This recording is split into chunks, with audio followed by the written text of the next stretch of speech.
안녕하세요. 사연 속으로의 진행자 성우 이조한입니다. 오늘 소개해드릴 사연은 지난한 세월 동안 고통을 겪다가 아들과 함께하는 안온한 일상과 드디어 찾아온 행복. 두 마리 토끼를 잡은 사연자의 이야기입니다. 이번 사연 즐겁게 들어주시고 사연자님에 대한 응원과 의견을 마음 편히 댓글로 달아주시면 감사하겠습니다. 오늘의 사연 시작하겠습니다. 10년 전, 저는 하루아침에 모든 것을 잃게 되었습니다. 아내로서의 자리도, 며느리로서의 역할도, 그리고 무엇보다도 세상에서 가장 소중했던 제 아들까지도 말이죠. 제가 뭘 잘못했다고 이러세요? 저는 이대로 못 나갑니다. 제 아들 지섭이 두고는 절대 못 나가요. 못 나가? 못 나가겠다고 하면 내가 널 못 쫓아낼 줄 아니? 내가 끌어내기 전에 네 발로 나가는 게 좋을 텐데. 결혼 20년 차. 저를 못살게 괴롭히던 시모는 기어이 저를 쫓아내려 했습니다. 아들이 성인이 되었으니 어미 노릇할 며느리는 더 이상 필요 없다며 저더러 아들을 두고 맨몸으로 나가라고 하더라고요. 그동안 내가 너 같은 물건을 참고 그냥 둔 건 내 손자 지섭이 때문이었어. 그래도 그 애한테 엄마는 있어야 할 테니까. 근데 이제 지섭이도 다 컸잖니? 이제 지섭이는 우리가 키울 테니 넌 그만 내 집에서 나가렴. 아니요, 저는 못 나가요. 제가 왜 나가요? 여기가 제 집인데 제가 왜 나가냐고요. 여기가 왜 네 집이야? 시집와서 그동안 덕 봤으면 감사한 줄 알아야지. 이 주지도 모르는 게 감히? 제가 아무리 마음에 안 드신다고 그래도 이건 아니죠. 저 이 집안 며느리로 20년을 살았습니다. 그동안 어머니는 제가 마음에 안 차셨을지 몰라도 저는 그동안 제 도리를 다했어요. 아내로서, 며느리로서, 그리고 엄마로서요. 수준에 안 맞는 너 같은 며느리 참아준 건 나야. 네 가치는 이제 끝났어. 그러니 소란 피우지 말고 그냥 나가거라. 다른 건 몰라도 지섭이를 두고요? 저 절대 그냥 못 나가요. 혼자서는 절대 못 나간다고요. 한 번도 저를 인정해 준 적 없던 시모는 마치 오래전부터 벼르고 있었다는 듯 저를 쫓아내려 했습니다.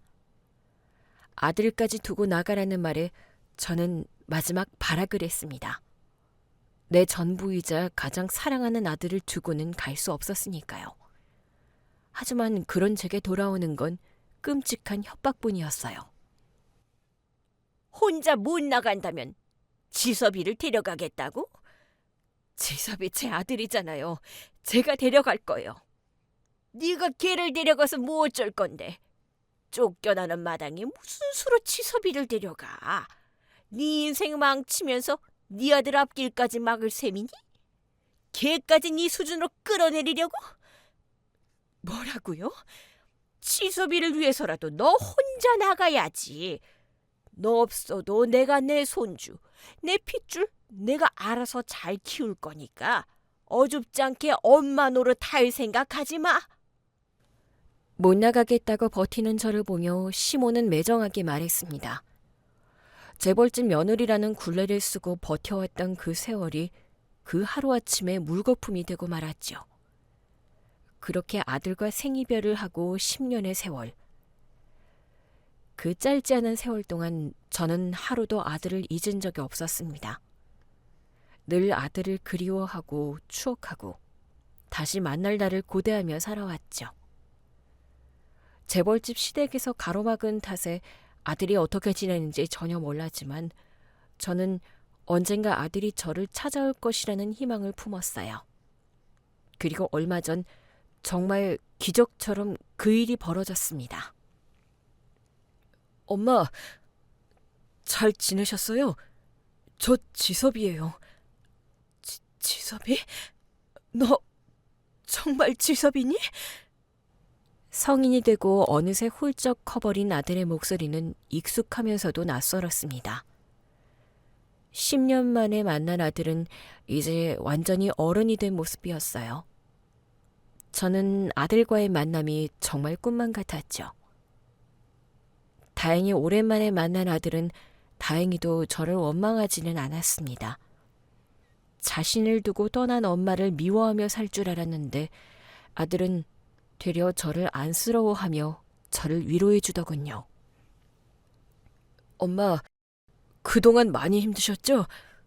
제가 더 일찍 찾아오지 못해서 죄송해요. 그게 무슨 소리야.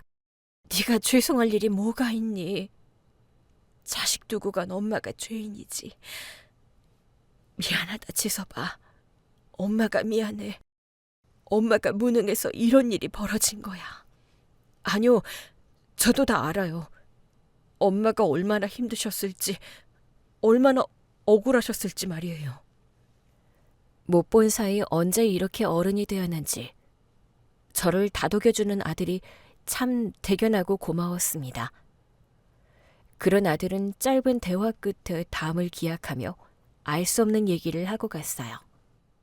엄마, 제가 앞으로 무슨 일을 하든 그냥 믿고 지켜봐 주세요. 이제 제가 다 알아서 할 거예요. 제가. 당신은 그 말 뜻을 깊게 헤아리지 않았습니다. 그냥 아들이 제 걱정에 의뢰하는 말이겠거니 생각했죠. 하지만 며칠 뒤 걸려온 낯선 전화에 저는 불안에 떨 수밖에 없었어요. 여보세요? 누구세요? 며느라! 모르는 번호로 걸려온 전화를 받던 순간 저는 숨이 멎는 것 같았습니다. 나를 며느리라고 부를 사람은 딱 한 사람밖에 없었거든요. 나를 매몰차게 내쫓았던 전 시모. 쓰레기 치우듯 나를 치워버리고 지난 10년간 한 번도 연락이 없던 그 사람이 10년 만에 제게 전화를 걸어온 겁니다. 누구라고요? 며느라, 며느라, 나 좀 구해다오. 숨이 끊어질 듯한 비명과 절박한 목소리에 저는 깜짝 놀랄 수밖에 없었습니다. 내 앞에서 항상 기고만장하고 당당했던 그 여자가 이렇게 애처롭게 말을 하다니 저도 모르게 시모에게 물었습니다. 어머니? 무슨 일이세요? 왜 그러세요? 그 순간 시모가 찢어지는 비명을 짖으며 울부짖었습니다. 네 아들이 지섭이가 나를...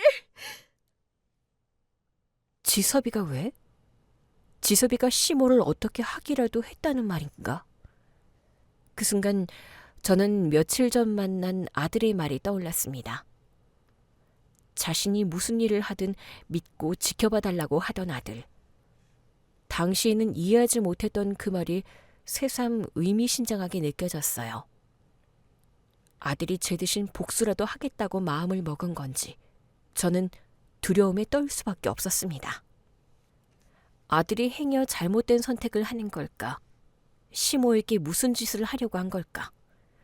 온갖 나쁜 생각들이 제 머리를 헤집었어요. 그렇게 저는 시댁으로 버선발로 달려가야 했습니다. 그리고 그날 10년 만에 시댁 문이 열리는 순간 제 인생에서 가장 믿기 어려운 광경이 제 앞에 펼쳐졌습니다. 그날의 이야기가 궁금하시다면 제 사연을 끝까지 들어주세요. 사연 시작 전 구독과 좋아요를 눌러주시면 큰 힘이 됩니다. 제 나이 26. 젊고 창창했던 그 나이에 저는 운명처럼 한 남자를 만나게 되었습니다. 잘 웃고 다정한 그 사람과 행복한 미래를 꿈꾸었지만 저희는 시작부터 쉽지 않았어요. 평범한 중산층 집안에서 자라 피아노 교습 일을 하던 저와 달리 남편은 재벌집 아들이었거든요. 처음에는 서로의 배경을 모르고 시작된 사랑이었지만 결국 그 배경이 제 발목을 잡았습니다. 당시에는 어려서 순진했던 건지 사랑이 현실의 벽을 넘을 수 있을 거라 생각했습니다. 시댁에서 아무리 저를 못마땅해 하셔도 언젠가는 인정을 받을 거라 생각했죠. 다행히 결혼 초반에는 행복했어요. 남편은 제 편이었고 재벌집 생활은 피곤하지만 그만큼 제가 누리는 것들도 많았죠. 넓고 아름다운 저택에 부족함 없이 누리는 일상들. 세상 사람들은 그런 저를 선망과 부러움으로 바라보곤 했습니다. 하지만 제가 그 재벌집에서 어떤 실상을 살아왔는지는 아무도 몰랐을 거예요. 재벌집 안주인이었던 제 시어머니는 콧대가 높고 자신만만한 사람이었습니다. 열렬한 내조로 30여 년간 재벌집을 지켜온 그분 눈에 피아노 강사 출신인 제가 곱게 보일 리가 없었겠죠. 그런 이유로 시집살이는 너무나 당연하게 시작되었습니다. 재벌집에 시집 왔으면 그만한 자격을 갖춰야지. 고작 너 같은 애가 우리 집 며느리라니. 사람들이 우리 집안 얼마나 우습게 보겠니? 시어머니라는 사람은 한 번도 제게 다정히 말해준 적이 없었어요. 미운 며느리에게 고운 말이 나가지는 않겠지만 늘 그런 편견과 무시가 일상이었죠. 너? 옷꼬락서니까 그게 뭐니? 왜요? 어머니 마음에 안 드세요? 저번에 입은 옷이 별로라고 하셔서 오늘은 큰 마음 먹고 디자이너한테 맞춘 건데요. 그럼 옷이 아니라 네 몸뚱아리가 문제의 모양이다. 아무리 비싸고 좋은 걸 걸쳐도 영 태가 안 나니까 말이야. 다른 사람들은 다 예쁘다고 그러던데요. 어머님이 눈이 너무 높으신 것 같으시네요. 뭐? 너 지금 내 말에 토를 다는 거야? 이까짓 게 이쁘기는 뭐가 이뻐. 주제도 모르고 천박한 것. 어머니, 저도 사람인데 자꾸 무시하시면 못 참아요. 그러니까 적당히 좀 해주세요. 저도 고분고분한 며느리는 아니었습니다. 말도 안 되는 것들로 트집을 잡는 시모 앞에서 나름 할 말은 하고 대꾸는 했죠. 부족한 며느리가 대들기까지 하니 제가 더 미우셨던 모양인지 어디서나 저를 잡아먹지 못해 안달이었습니다. 하지만 그렇다고 제가 며느리 둘이에 소홀했던 건 아니었어요. 재벌집 며느리로서의 생활은 하루하루가 전쟁이었습니다. 새벽같이 일어나서 시댁 어른들 아침상을 봐드리고 저택 구석구석 크고 작은 살림들을 챙기고 갖은 모임과 행사들에 참석해야 했죠. 숨 쉴 틈도 없고 뭐 하나 쉬운 게 없었어요. 하지만 제가 아무리 열심히 하고 잘하려고 노력해봐야 저는 끝내 시어머니에게 인정받을 수 없었습니다. 시모는 어떻게든 제 길을 누르고 저를 깔아뭉개려 노력했으니까요. 그래도 처음에는 남편의 위로에 마음을 달래며 버텨왔는데 몇 년 지나자 남편의 태도도 달라져 갔습니다. 여보, 당신 어제 외박했던데 어디서 잤어요? 일하는 사람이 자면 어디서 자? 회사에서 밤새웠어. 회사에서? 정말이에요? 그럼 뭐, 지금 내가 거짓말이라도 한다는 뜻이야? 회사였으면 일 때문에 못 들어온다고 연락이라도 해주지 그랬어요. 집에서 하루 종일 기다리는 사람 생각은 안 해요? 내가 당신한테 일일이 내 일과를 보고해야 한다는 말이야? 집에서 놀고 먹는 주제에 뭐 그렇게 바라는 게 많아? 뭐라고? 집에서 놀고 먹다니. 당신은 내가 마냥 한가한 줄 알아요? 그럼 당신이 하는 게 뭔데? 맨날 어머니한테 구박만 당하고 제대로 하는 것도 없으면서 당신이 맨날 힘들다 속상하다 찡찡거리니까 내가 더 집에 들어오기 싫은 거야. 언제는 끝까지 내 편이겠다고 하던 남편의 애정은 금세 식어버렸습니다. 더 이상 저를 위로하지도 걱정하지도 않고 그저 저를 잔소리나 하는 무능하고 못난 아내로 생각하는 듯했죠. 일 핑계를 대며 외박을 일삼는 남편이 밖에서 뭘 하고 다니는지 저도 언젠가부터는 신경을 쓰지 않게 되었습니다. 그렇게 남편과 저는 같은 집에 살면서도 남처럼 지냈죠. 완벽한 쇼윈도 부부였어요. 하지만 결혼을 후회하지는 않았어요. 제가 결혼을 하지 않았더라면 저희 아들은 만나지 못했을 테니까요. 매일 지옥 같은 생활 속에서도 저를 지탱해준 아들은 저의 보물이자 전부였습니다. 엄마, 괜찮아요? 할머니가 또 뭐라고 하셨어요? 아니야. 할머니가 오늘 기분이 좀 안 좋으셔서 그래. 엄마는 괜찮아, 지소봐. 제가 아무리 숨겨봐야 한 집에서 벌어지는 일들을 모를 리 없는지 아들은 어릴 적부터 항상 제 눈치를 살폈어요.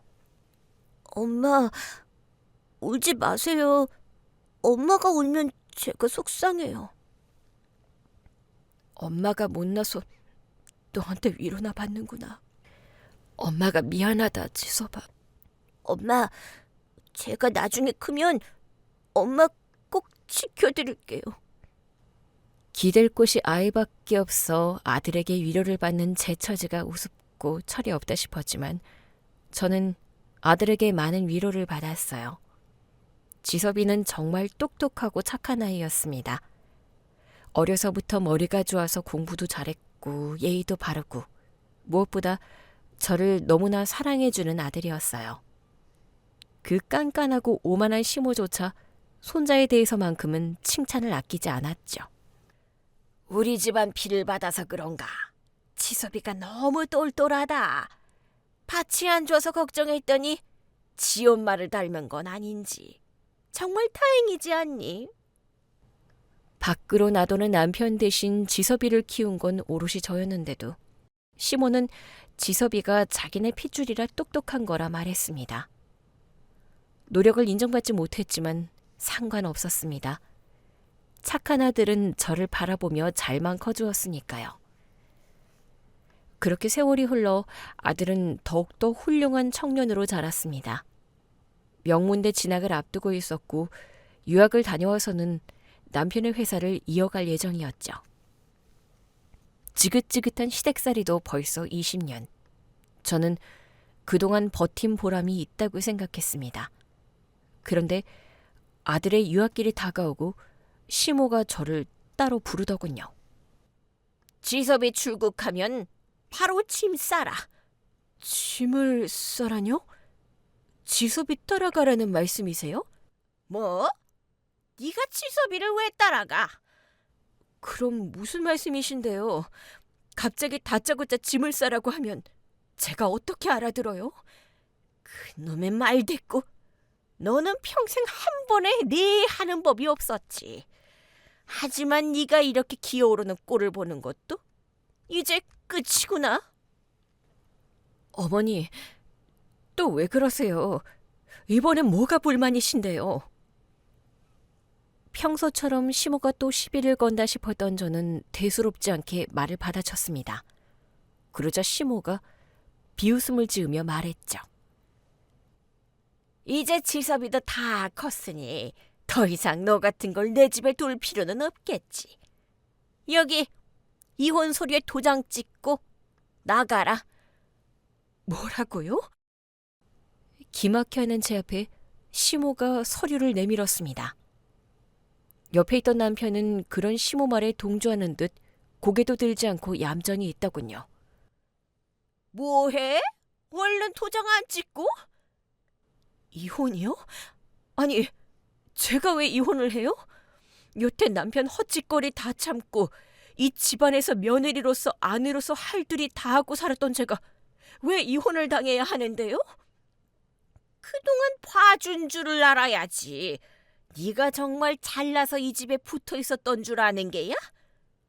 제가 뭘 잘못했는데요? 애초에 제가 이혼을 당할 이유가 있나요?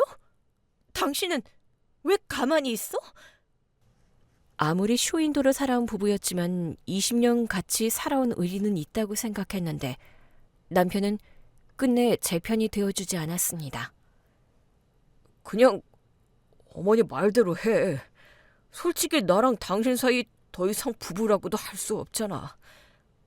그래서 애 다 키워줬으니 이제 나가라고? 그동안 나를 지섭이 보모 정도로 생각한 거야? 당신이 하는 짓 다 참아줬더니 지금 나더러 나가라고? 나 절대 못 나가. 우리 지섭이 두고 못 나간다고. 남편과 사이에 애정은 없었지만 그렇다고 남편이랑 이혼할 생각은 없었습니다. 저에게는 지섭이가 있었으니까요. 그 아이의 앞날을 위해서라도 제가 그 집안에 단단히 박혀야 있어야 한다 생각했습니다. 그렇게 아들을 위해 버텨보려 했지만 시모가 되려 그 아들을 두고 저를 협박하더라고요. 너 그럼 지섭이랑 같이 쫓겨나고 싶니? 근데 그렇게 되면 네가 지섭이 인생 망치는 거야.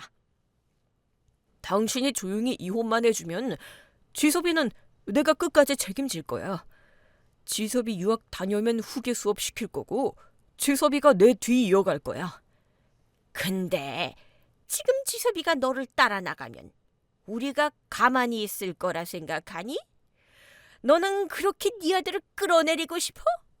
네 손으로 자식 인생까지 망칠 작정이니? 순간 머릿속이 하얘졌습니다. 지섭이는 우리 집안의 후계자야. 제대로 된 교육과 인맥 그리고 미래가 보장되어 있지.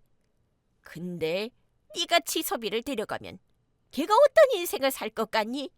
아니면 네가 지섭이한테 그렇게 해줄 능력이 있니? 현실적인 협박에 제 마음도 동요되기 시작했습니다. 이혼 소송을 해서 재산 분할을 받는다고 해도 몇 년이나 버틸 수 있을까요? 게다가 재벌집 손자로서 지섭에게 보장된 탄탄한 미래는 제가 도저히 해줄 수 없는 것들이었습니다. 맨몸으로 나가렴. 위자료도 재산 분할도 없어. 대신 지섭이는 내가 책임지고 최고로 키우마. 호화로운 유학 생활에 회사 경영 제대로 가르치고 좋은 사람 만나서 결혼도 시키고 네가 줄 수 없는 모든 걸 내가 줄 거야. 하지만 어떻게 자식을 보지 말라고 그러세요? 진짜 엄마라면 자식 미래를 위해 뒤로 물러날 줄도 알아야 하는 거 아니니? 뭐가 정말 자식을 위한 건지 잘 생각해봐라. 결국 저는 아들의 행복을 위해 조용히 이혼 서류에 도장을 찍어야 했습니다. 모든 것을 비밀로 붙이고 지섭이가 유학길에 오른 뒤에 시댁을 나왔죠. 그렇게 무일푼으로 아들까지 뺏긴 저는 작은 반지하 원룸에서 지내게 되었습니다. 그리고 먹고 살기 위해 일자리를 찾아다녔죠. 예전처럼 강사 일을 해보려 여기저기 피아노 학원을 돌아다녔어요. 다행히 감사하게도 한 동네 음악학원에서 저를 받아주셨죠. 와, 경력이 화려하시네요. 근데 왜 이런 작은 학원에 오실 생각을 하셨어요? 그냥 더 늦기 전에 새로운 시작을 하고 싶어서요. 여러 대회 수상 경력과 개인 공연 경력에 학원 원장님이 의아해하며 물어왔지만 저는 솔직히 말할 수 없었어요. 다행히 원장님은 더 묻지 않았고 그렇게 저는 작은 학원에서 다시 피아노를 가르치기 시작했습니다. 오랜만에 다시 시작한 강습은 꽤나 즐거웠어요. 순수한 아이들의 웃음소리, 서툴지만 열심히 건반을 두드리는 작은 손들. 그게 왠지 제 마음을 어루만져주는 기분이었죠. 하지만 한편으로는 서글펐습니다.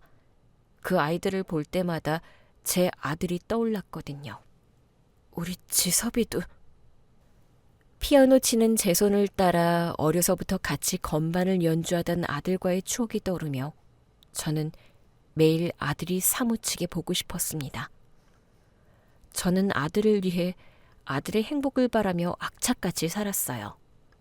평일에는 학원에 나가고 주말에는 개인 레슨을 나갔고 쉬는 날에는 봉사활동을 다녔습니다. 형편이 어려운 아이들을 위해 무료 레슨도 진행했죠. 재벌가 며느리로 살 때는 직접 장학재단을 운영했었는데 이제 더 이상 재단을 운영할 수는 없었지만 저는 여전히 제 방식으로 어려운 학생들을 도왔어요. 자기는 참 대단해. 매일 그렇게 바쁘게 살면서 남들 도와주기까지 하고 별로 돈 되는 일도 아닌데 왜 그렇게까지 하는 거야? 제가 할 수 있는 일로 사람들과 나누는 게 좋아서요. 별것 아닌 재주라도 남들과 나눠야죠. 남들은 제가 돈도 안 된 일을 하며 봉사를 하는 게 의아한 듯 물어왔지만 저는 오히려 그게 제가 버티는 방식이었어요. 바쁘게 보내다 밤에 쓰러지듯 잠들어야 아들 생각에 잠 못 이루는 밤을 견딜 수 있었으니까요. 그렇게 했으니 10년이라는 세월을 아들 없이 버텼겠죠. 그렇게 아들을 그리워하던 어느 날, 학원에서 수업을 마치고 집에 돌아오는 길에 집 앞에 낯선 차 한 대가 서 있는 걸 보았습니다. 이 동네에서는 보기 힘든 고급 세단이었죠. 그때 차에서 내린 남자가 저에게 다가온 순간 저는 그 자리에 얼어붙고 말았습니다. 엄마! 그 목소리, 그 얼굴, 제가 그토록 그리워하던 제 아들이었습니다. 지섭아? 너 정말 지섭이니? 네, 엄마. 저예요. 저 지섭이에요. 순간 눈물이 왈칵 쏟아졌습니다.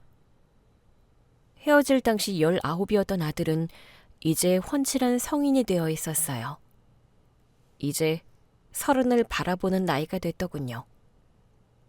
어느 세월에 이렇게 자랐는지 그새 키도 더 자라고 손마디도 굵어져서 앳된 모습 대신 완전한 어른처럼 보였습니다.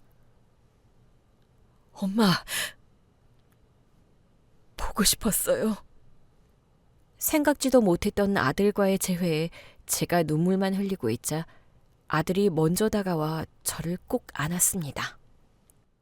지섭아, 내 아들. 엄마, 그동안 잘 지내셨어요? 죄송해요. 너무 늦게 찾아와서요. 아니야. 네가 무슨 잘못이니? 엄마가 미안하지. 그날 밤 좁은 저의 원룸에서 우리는 늦도록 이야기를 나눴습니다. 지난 10년 사이 지섭이는 대학을 졸업하고 MBA까지 마쳤다고 했어요. 그리고 경영 수업을 받고 지금은 전 남편의 회사에서 중요한 직책을 맡고 있다고 했죠.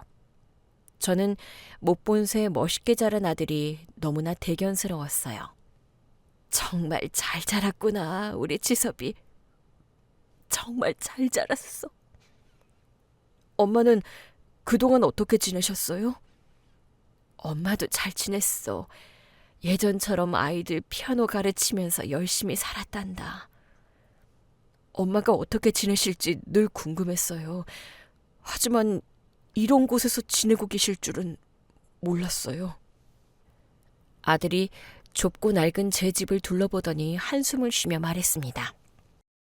걱정하지 마. 엄마는 잘 지내고 있었어. 부족한 것도 없고 남들이랑 나누면서 즐겁게 살았어. 엄마는 이런 삶을 사실 필요가 없었어요. 왜 그래, 지섭아. 엄마는 정말 괜찮은데. 엄마, 저 사실 다 알고 있어요. 할머니가 엄마한테 무슨 짓을 했는지, 어떻게 엄마를 쫓아냈는지 전부 다요. 아들의 말에 제 심장이 쿵 내려앉았습니다. 너 어떻게 알게 된 거야? 제가 마냥 순진하게 엄마를 기다리고 있었던 건 아니니까요. 저도 이제 다 컸는걸요. 엄마. 지섭아, 그때 무슨 일이 있었건 이미 다 지난 일이야. 엄마는 괜찮아. 엄마는 너만 행복하면 만족해. 순간 아들의 표정이 바뀌더니 사뭇 진지하고 결연한 표정으로 말을 했습니다. 엄마, 제가 무슨 일을 해도 믿고 지켜봐 주세요. 무슨 일? 지섭아, 혹시 집에 무슨 일이 있니? 아들은 제 무릎에 대답하지 않고 꿋꿋하게 말을 이어갔습니다. 그냥 약속해 주세요, 엄마. 제가 무슨 일을 하든 끝까지 믿어주시겠다고. 지섭아, 너 설마 부탁이에요, 엄마. 의미심장한 아들의 말이 마음에 걸렸지만 자신을 믿어달라는 아들의 말에 결국 저는 고개를 끄덕였습니다. 아들이 무슨 말을 해도 저는 아들을 믿어줄 수밖에 없었어요. 그게 10년 만에 만난 아들에게 제가 해줄 수 있는 유일한 것이었으니까요. 하지만 그때는 몰랐습니다. 그날 제가 이해하지 못했던 아들의 말이 어떤 의미였을지 말이에요. 그렇게 아들이 찾아오고 얼마 뒤, 저는 낯선 번호로 전화를 받게 되었습니다. 평소 모르는 번호는 잘 받지 않지만 아들을 만난 뒤라 그런지 별 의심 없이 전화를 받게 되었어요. 혹시 아들이 다른 사람 전화로 전화를 걸었을까 싶었거든요. 하지만 수화기 너머로 들려온 목소리는 아들이 아니었습니다. 며느라, 나 좀 살려다오. 나를 며느리라고 부를 사람은 딱 한 사람밖에 없었죠. 나를 쓰레기 치우듯 치워버리고 지난 10년간 한 번도 연락이 없던 그 사람이 제게 전화를 걸어온 겁니다. 며느라, 나 좀 구해다오. 네 아들이 지섭이가 나를... 지섭이가 왜요? 지섭이가 뭘 어쨌다는 거예요? 네 아들이 나를... 휴대폰 너머로 들려오는 시모의 다급한 목소리에 저는 순간 온몸이 얼어붙었습니다. 그리고 뭔가 일이 벌어지고 있다는 걸 직감했죠. 제대로 듣지 못한 채 전화는 끊어졌고 심상치 않은 시모의 말에 저는 며칠 전 아들이 제게 했던 말을 다시 떠올렸습니다. 자신이 무슨 일을 하든 믿고 지켜봐달라고 하던 아들. 당시에는 이해하지 못했던 그 말이 새삼 의미심장하게 느껴졌어요. 혹시 아들이 제 대신 복수라도 하겠다고 마음을 먹은 건지 저는 두려움에 떨 수밖에 없었습니다. 아들이 행여 잘못된 선택을 하는 걸까? 시모에게 무슨 짓을 하려고 한 걸까? 온갖 나쁜 생각들이 제 머리를 헤집었어요. 그렇게 전 시모의 전화를 받고 시댁으로 버선발로 달려가야 했습니다. 그렇다고 딱히 시모가 걱정되었던 건 아니었죠. 그때 제 머릿속에는 딱 하나, 아들 걱정밖에 없었거든요. 아들이 실수를 해서 감옥에 간다거나 창창한 인생에 앞날이 막히는 건 말이에요. 나 때문에 아들이 나쁜 선택을 한다면 저는 엄마로서 제 자신을 용서할 수 없을 것 같았어요. 그렇게 저는 제 아들을 구하기 위해 10년 만에 다시 전 시댁으로 향했습니다. 제발 아들이 실수하지 않기를 바라며 달려간 저는 숨을 헐떡이며 저택 안으로 뛰어 들어갔습니다. 지섭아! 다급하게 아들의 이름을 부르며 안으로 들어갔습니다. 그런데 뭔가 분위기가 이상했어요. 거실에 너무 많은 사람들이 있었거든요. 정장을 입은 사람들이 줄지어 서 있었고 중앙 탁자에는 산더미 같은 서류들이 쌓여 있었습니다. 당황스러워 주변 분위기를 살피던 그때 익숙한 목소리가 들렸습니다. 엄마, 오셨어요? 지섭아, 도대체 무슨 일이니? 네 할머니가 나한테 전화해서 살려달라고 난리던데. 혹시 벌써 일이 벌어진 건 아닌지 저는 다급히 시모를 먼저 찾았습니다. 그러자 아들이 태연하게 가리키며 물었죠. 걱정하지 마세요. 할머니는 저기 잘 계시니까요.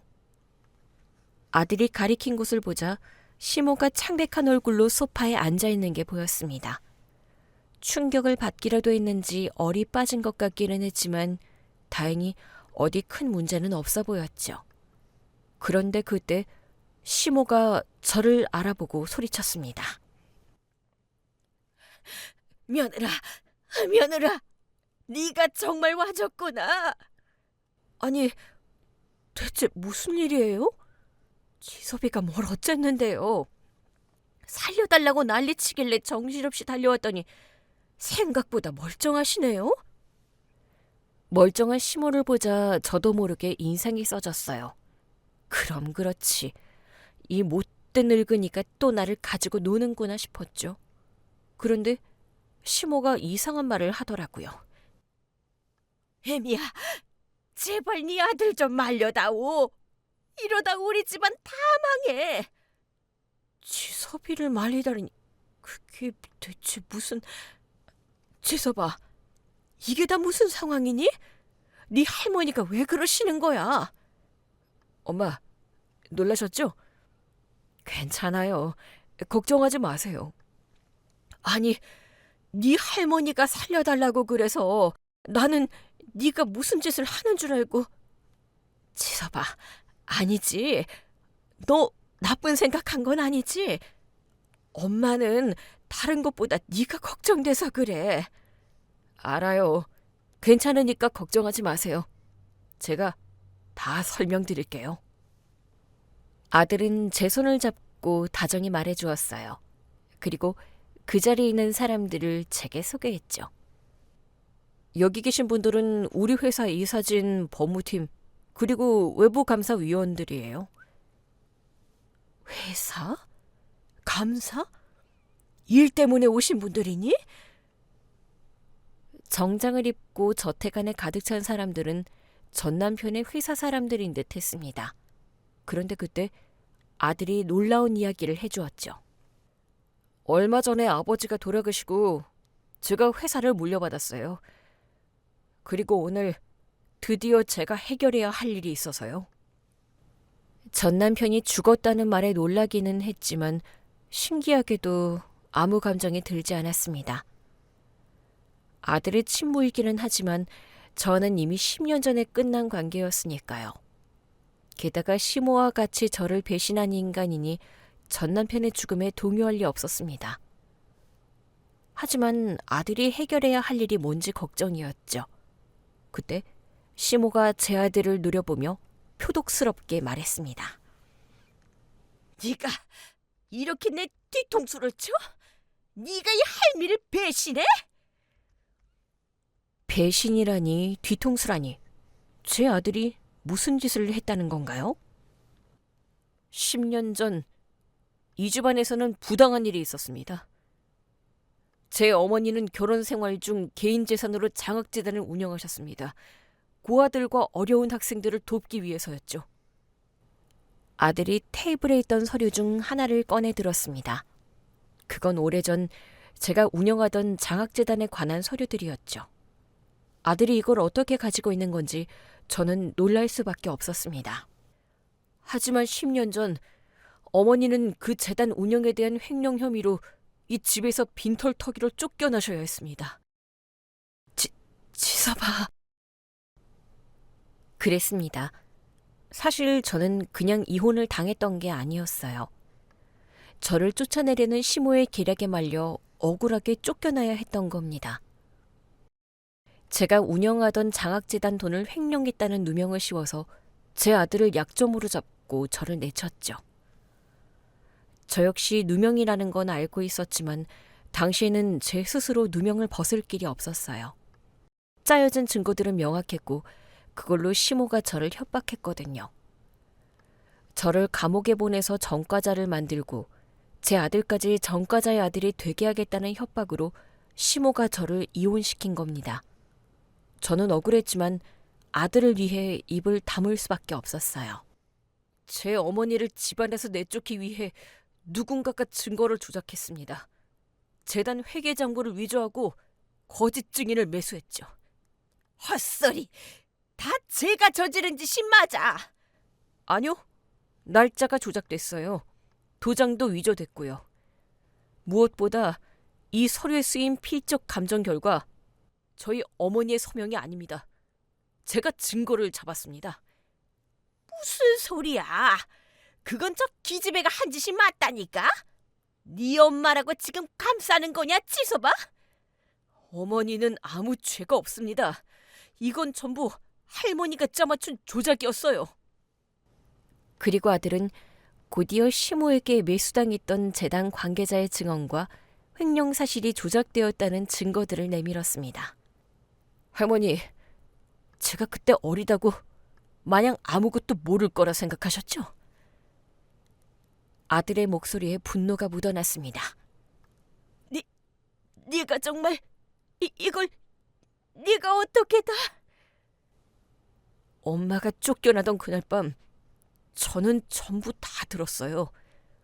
할머니가 엄마를 협박하던 것도 거짓 증거로 엄마를 몰아세우던 것도 저는 다 알고 있었어요.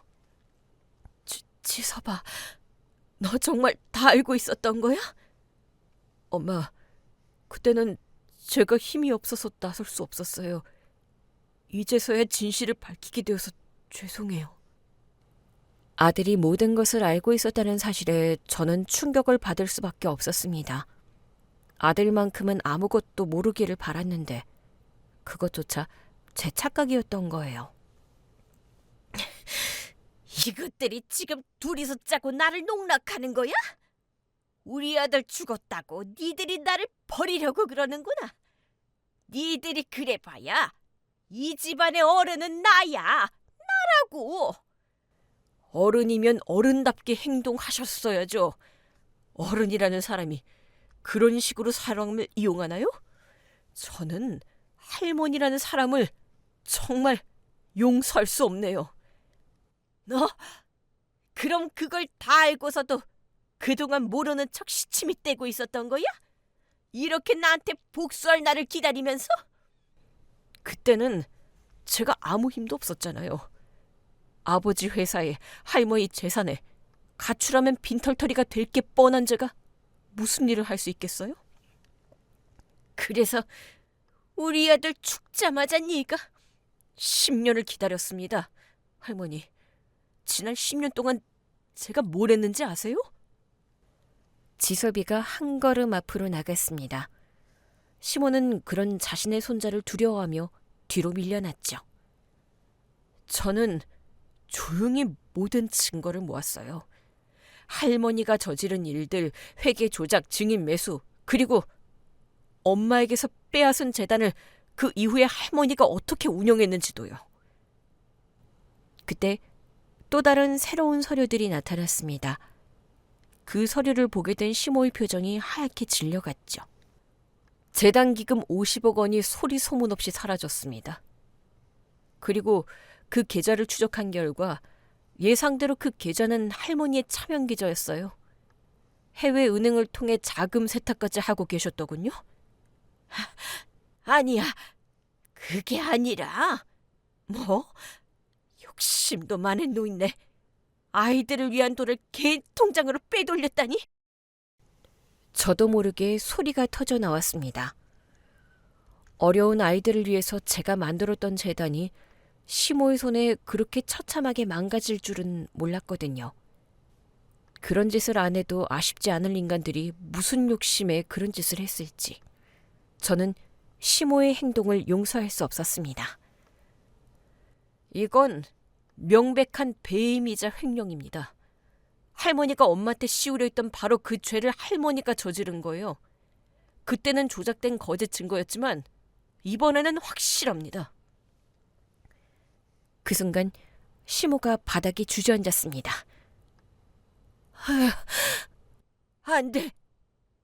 네가 감히 내 손자가 내 뒤통수를 쳐? 저는 할머니 뒤통수를 친 게 아니라 저희 어머니의 억울함을 밝힌 것뿐입니다. 그리고 죄를 저지른 건 할머니시고요. 법무팀까지 가세해 시모를 몰아갔습니다. 재단 이사장으로서의 배임, 업무상 횡령, 그리고 문서 위조까지. 이는 명백한 형사처벌 대상입니다. 회사 이미지에도 치명적인 손상을 입혔으니 회사 차원에서 고소를 진행할 수도 있습니다. 뭐라고? 이것들이 지금 누구한테 고소 오느냐? 내가 이 회사 창업주의 아내야. 내가 사모님이고 재단 이사라고. 니들이 지금 누구를 상대하는지 알기나 해?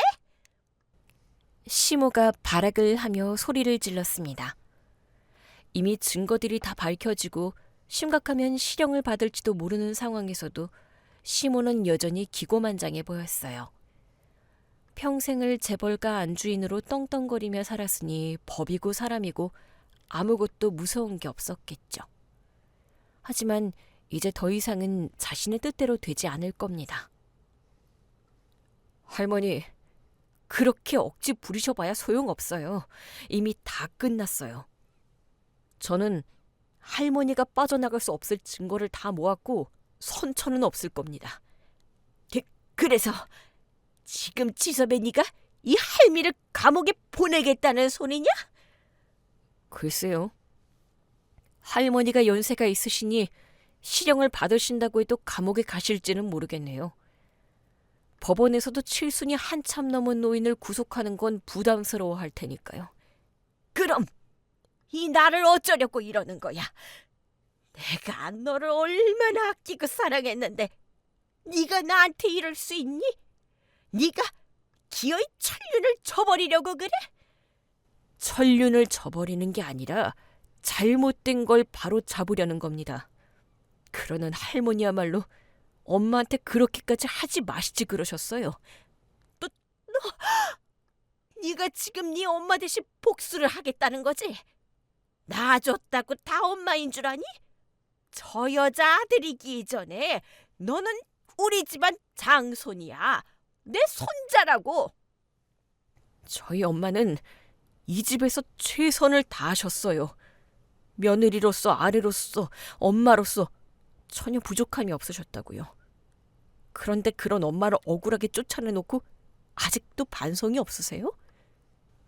그 순간 저는 깨달았습니다. 제 아들이 지난 10년 동안 무엇을 위해 살아왔는지 말이에요. 제가 아들을 위해 살았던 것처럼 아들 역시 저를 위해 살았던 겁니다. 아들이 치열하게 공부를 하고 회사 일을 배웠던 건 모두 저를 위해서였던 거예요. 시모는 소파에 무릎을 꿇은 채 고개를 떨구고 있었습니다. 10년 전 저를 내려다보며 차갑게 명령하던 그 모습은 어디에도 없었어요. 이젠 그저 늙고 초라한 노인일 뿐이었습니다. 지섭아, 그만, 제발 그만해라. 정말 이 할미 죽는 꼴 보고 싶어서 그러니?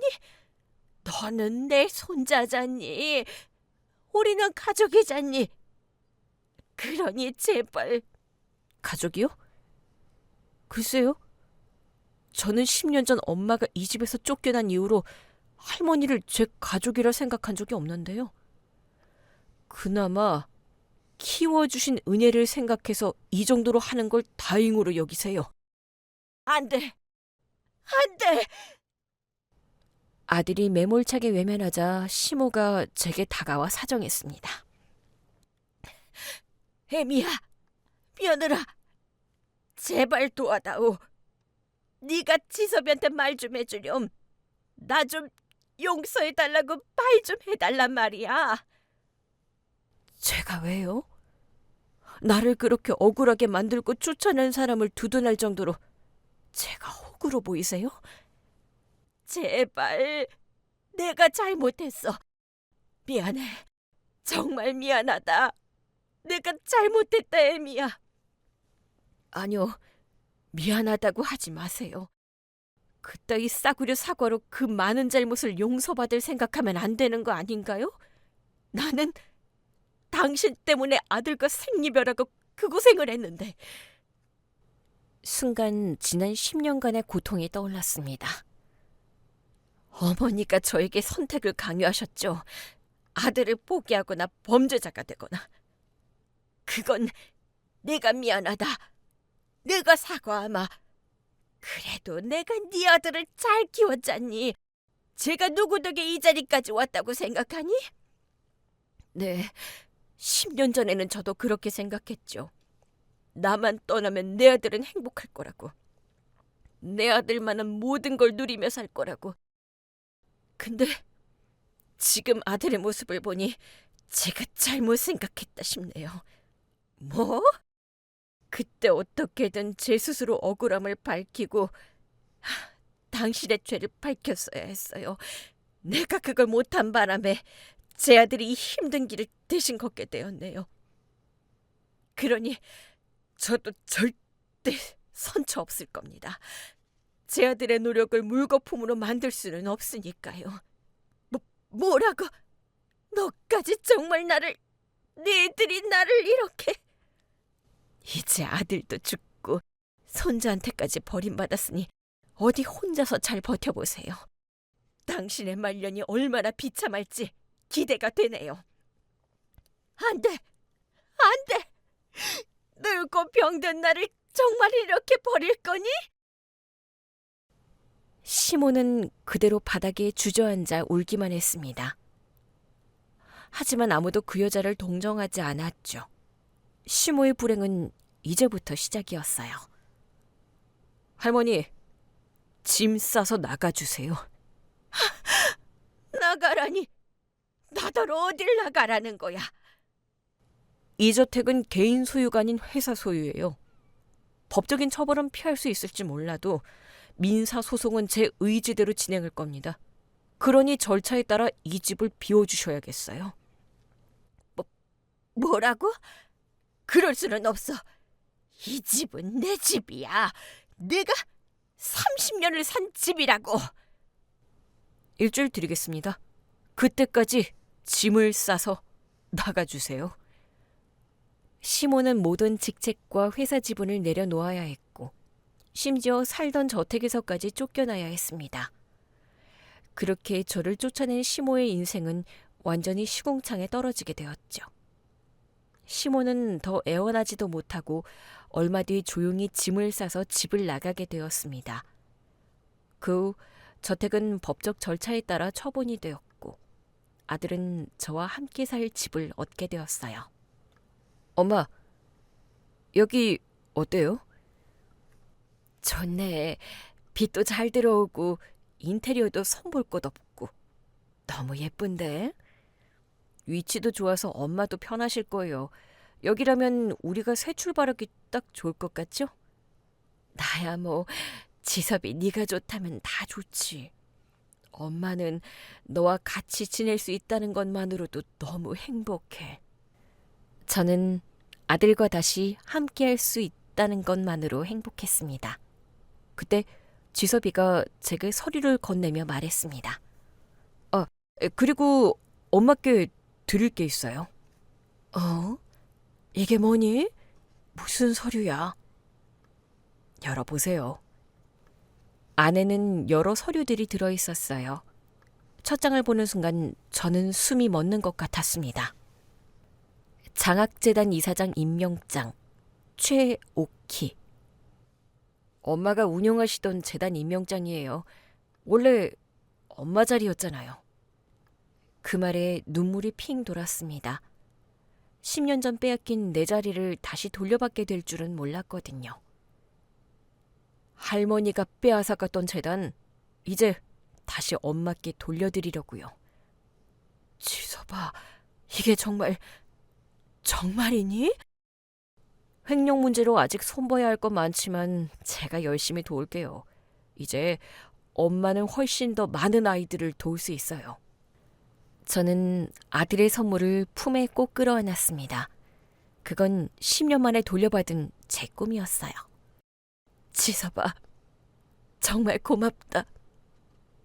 내가 직접 했어야 하는 일을 네가 대신하게 만들고 내가 엄마로 자격이 있는지도 모르겠는데 이런 걸 받아도 될지 모르겠구나. 10년 전에는 엄마가 저를 지켜주셨잖아요. 엄마가 모든 걸 버리고 저를 지켜주셨으니 이제 제가 엄마에게 돌려드릴 차례예요. 지섭아, 엄마 없이도 잘 자라주고 고맙다. 아들의 말에 감동의 눈물을 흘렸습니다. 이렇게나 내 마음을 이해해주는 자식이라니 그동안의 고생이 아무것도 아닌 것 같더라고요. 엄마, 이제 엄마가 하고 싶었던 일 마음껏 하세요. 재단도 운영하시고 아이들 도와주시고 뭐든 마음껏 하세요. 고맙다, 지섭아. 너는 정말로 자랑스러운 아들이야. 우리 아들. 저도 회사를 다시 제대로 키울 거예요. 아버지와 할머니가 망가뜨린 회사를 다시 제대로 세울 거예요. 그렇게 엄마에게 자랑스러운 아들이 될게요. 너는 이미 엄마에게 충분히 자랑스러운 걸. 아, 그리고 엄마, 저랑 한 가지 약속해 주세요. 약속? 앞으로 당분간 매주 주말 시간은 저한테 양보해 주세요. 내 시간을? 뭘 하려고? 그동안 못했던 밀린 숙제를 해야죠. 엄마랑 브런치도 먹고 같이 산책하고 영화도 보고 10년 동안 같이 못한 거 다 할 거예요. 아쉬움이 가득한 아들의 말에 순간 눈물이 날 것 같았습니다. 그래, 그래야지. 지난 10년간 못했던 거 이제 다 할 수 있으니까. 저는 드디어 아들과 함께하게 되었습니다. 새 집으로 이사를 들어오고 일주일 뒤 저는 아들에게 또 다른 선물을 받게 되었어요. 엄마, 이리 나와 보세요.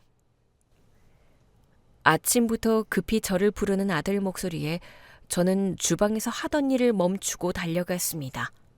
그러자 제 눈앞에 믿을 수 없는 광경이 펼쳐졌어요. 어머, 이게 뭐니?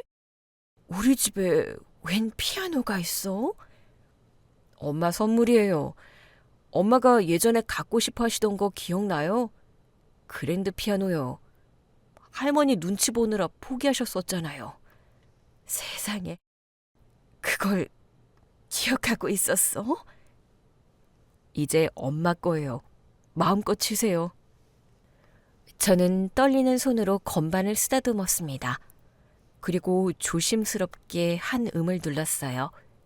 맑고 청아한 소리가 거실에 가득 퍼졌죠.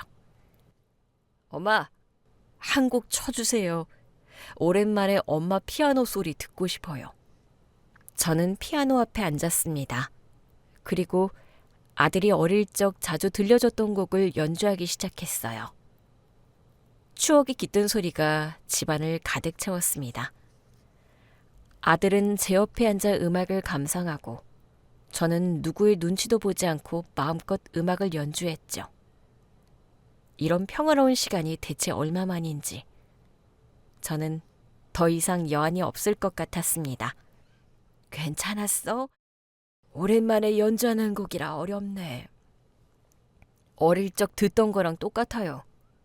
엄마, 앞으로 매일 피아노 쳐주세요. 엄마 피아노 소리 들으니까 이제서야 집 같아요. 어릴 때로 돌아간 것 같아요. 그 말에 괜히 제 눈시울이 붉어졌습니다. 제가 아들을 그리워하며 지내는 동안 그 아이 역시 저를 가슴에 묻고 그리워했다는 게 다시 한번 느껴졌어요. 하지만 이제 더는 서러워할 필요가 없었어요. 이제 누구도 저희 사이를 갈라놓을 수 없을 테니까요. 엄마, 이제 행복하세요? 그럼 너무 행복하단다. 지섭이 너도 행복하니? 네, 저도 행복해요, 엄마.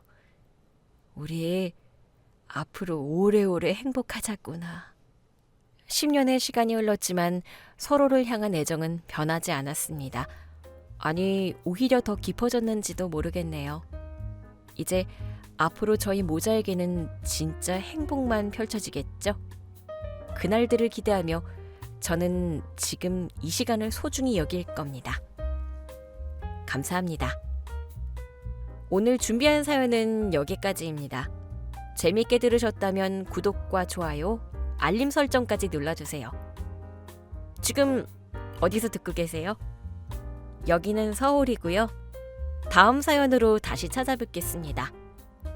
청취자 여러분, 오늘도 행복하세요.